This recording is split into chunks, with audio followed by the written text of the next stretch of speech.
នៅក្នុងការសរសេរ code C++ គឺយើងចាំបាច់ត្រូវការជាមួយនឹង code editor ដែល code editor ហ្នឹងគឺមានច្រើន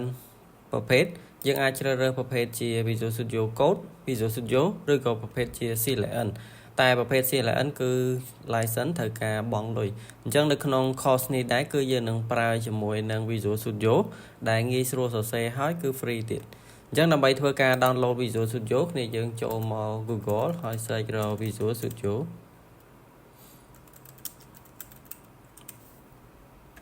បន្តមកទៀតគឺយើងคลิกទៅលើ link ទី1ដែលមានពាក្យថា download នេះមកសម្រាប់ Visual Studio របស់ Microsoft គឺមានច្រើន version Community Professional ហើយនិង Enterprise ប៉ុន្តែសម្រាប់ course របស់យើងគឺយើងប្រើត្រឹមតែ Community ហ្នឹងគឺគ្រប់គ្រាន់ហើយអញ្ចឹងយើងคลิก download នៅត្រង់ចំណុចនេះមកនៅពេលដែល download complete គឺយើងធ្វើការ install ចេញអំពី download file ហ្នឹងមកជាធម្មតាគឺវាទាមទារឲ្យយើង agree ក្នុងការ install យើង click yes មក